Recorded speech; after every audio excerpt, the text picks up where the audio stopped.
Hello भाइयों, कैसे हो सभी। तो आज का टॉपिक मेरा किसी क्लाइंट के लिए नहीं है, स्पेशली ट्रेनर भाइयों के लिए जो फिटनेस फील्ड से जुड़े हुए हैं।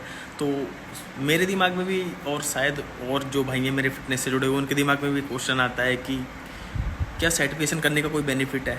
क्या जो फिटनेस इंडस्ट्री है हमारी इंडिया में ग्रो करेगी या बस ये फ्लैट ऐसी रहेगी, डिक्रीज़ होगी। इस बारे में किसी को कुछ पता नहीं है, लेकिन मेरे मन में भी ऐसे क्वेश्चन चल रहे थे। फिर मैंने इसके बारे में थोड़ा बहुत देखा, गूगल किया, या और मेरे जो भाई हैं फिटनेस फ्रीक भाई है या फिर एथलीट भाई हैं कुछ उनसे पता किया, या जैसे भी डॉक्टर वगैरह है, क्योंकि डॉक्टरों को भी इस बारे में पता रहता है कि आने वाला टाइम कैसा हो सकता है इंडिया का या वर्ल्ड का, जो भी कुछ है। हम तो इंडिया की बात करेंगे क्योंकि इंडिया में है, तो भाई इंडिया की फिटनेस को लेकर बात करेंगे।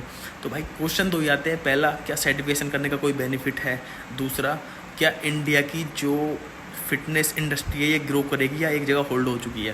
तो भाई मैं आपको बता दूं, फिटनेस सर्टिफिकेशन करने का बेनिफिट सिर्फ इतना है, आपको इतनी नॉलेज हो कि जिस क्लाइंट को आप फेस कर रहे हो ना, जिस क्लाइंट की आप काउंसलिंग कर रहे हो, क्या उससे रिलेटेड आप उसको बात कर पा रहे हो या उसको संतुष्ट कर पा रहे हो। जिस टॉपिक को लेकर आपके पास वो आया है, कोई भी उसकी बीमारी हो सकती है। देखो, जो प्रीमियम जिम होती है उनमें जितने भी क्लाइंट आते हैं वो सिर्फ अपनी फिटनेस के अकॉर्डिंग आते हैं, ना कि बॉडी बिल्डिंग करने के लिए। तो भाई ज़रूरी है कि आपको सर्टिफिकेशन करना ही पड़ेगा, इसलिए कि आपको नॉलेज रहेगी आर्टिस्ट के बारे में, विंस के बारे में, फुल बॉडी के बारे में आपको नॉलेज रहेगी, तो आप आराम से उसको संतुष्ट कर सकते हो।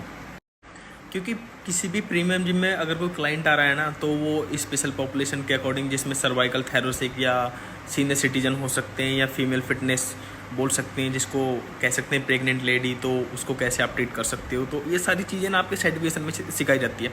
तो आपको इनके बारे में ना अच्छे से पढ़ना होता है। तो सर्टिफिकेशन का सीधा सा मतलब ये है कि सारी चीज़ें वो आपको इतनी सब कुछ पढ़ा देंगे, इतना कुछ बता देंगे, जो आप एक सीनियर सिटीजन को या फीमेल फिटनेस के अकॉर्डिंग, जो भी जैसे प्रेग्नेंट लेडी हो गई, उनको कैसे फेस करना है, कैसे काउंसलिंग करनी है, कैसे वर्कआउट कराना है, सारी चीज़ें ना आपको वो अपने टॉपिक में कवर करा देंगे, जो आपको सर्टिफिकेट होगा। ठीक है, तो सीधी सी बात है भाई, सर्टिफिकेट करना तो ज़रूरी है और करना भी चाहिए, क्योंकि विदाउट सर्टिफिकेशन कोई फ़ायदा नहीं है। आप प्रैक्टिकली कितनी भी नॉलेज लेके बैठे, उसका कोई बेनिफिट नहीं होने वाला है। क्योंकि जब तक आप क्लाइंट को अपनी बातों से संतुष्ट नहीं करोगे ना, वो पीटी के लिए बिल्कुल भी हाँ नहीं करेगा, या शायद हाँ करे तो 100% वो एग्री नहीं हो पाएगा।